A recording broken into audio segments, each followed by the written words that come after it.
8 বছর আগে প্রথম মেয়াদে প্রেসিডেন্ট নির্বাচিত হয়েই ট্রাম্প যুক্তরাষ্ট্রে মুসলিমদের প্রবেশ বন্ধ এমন একটি নির্বাহী আদেশ জারি করেন। এর কয়েক ঘন্টার মধ্যে সারা দেশের বিমানবন্দরগুলোতে বিশৃঙ্খলা সৃষ্টি হয়। প্রধানত মুসলিম দেশগুলোর অসংখ্য যাত্রীকে আটকে রাখা হয়। কর্মকর্তারা বুঝতে পারছিলেন না কে ঢুকতে পারবেন আর কে ঢুকতে পারবেন না। শত শত পরিবার এতে বিচ্ছিন্ন হয়ে পড়ে। পরে ট্রাম্প নিষেধাজ্ঞার পরিধি আরও বাড়িয়ে Tanzania, Sudan, Myanmar, Eritrea, Kyrgyzstan ও নাইজেরিয়াকে অন্তর্ভুক্ত করেন। আফ্রিকার নিষেধাজ্ঞা নামে পরিচিত এই ব্যানের ফলে যুদ্ধ, দুর্ভিক্ষ আর মানবিক বিপর্যয় থেকে পালিয়ে আসা মানুষ যুক্তরাষ্ট্রে আশ্রয় পাওয়ার সুযোগ হারান। 40,000-এরও বেশি মানুষ ভিসা থেকে বঞ্চিত হন।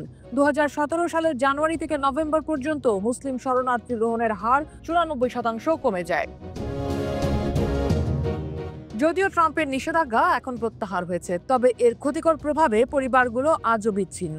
অনেকেই প্রয়োজনীয় চিকিৎসা পাননি, যাত্রা ও ভিসার জন্য খরচ করার টাকা হারিয়েছেন। এর পাশাপাশি বেড়েছে অভিবাসন বিরোধী মনোভাব আর ইসলাম বিদ্বেষ। দ্বিতীয় মেয়াদে এসেও ট্রাম্প খড়গহস্ত অভিবাসীদের উপর। এরই মধ্যে অভিবাসী ও আশ্রয় প্রার্থীদের বিরুদ্ধে তার কঠোর পদক্ষেপ অগণিত মানুষকে ক্ষতিগ্রস্ত করেছে। সারা দেশে ব্যাপক ধরপাকড় চালিয়ে হাজার হাজার মানুষকে গ্রেপ্তার ও নির্বাসিত করা হয়েছে। আরো বহু মানুষের জন্য পুরোপুরি বন্ধ হয়ে গেছে আশ্রয়ের পথ।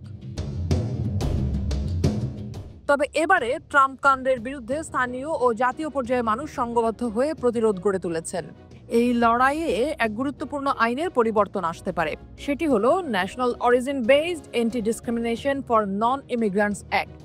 আইনটি পাশ করার জন্য গত 6 ফেব্রুয়ারি কংগ্রেস উপস্থাপন করেছেন প্রতিনিধি জুডি চু এবং সিনেটর ক্রিস কুনস। এই বিল পাশ হলে যুক্তরাষ্ট্রের কোনো প্রেসিডেন্টের ধর্ম, জাতীয়তা বা নির্দিষ্ট গোষ্ঠীর মানুষকে ভ্রমণ নিষিদ্ধ করার ক্ষমতা কমে যাবে এবং তার জবাবদিহি নিশ্চিত হবে।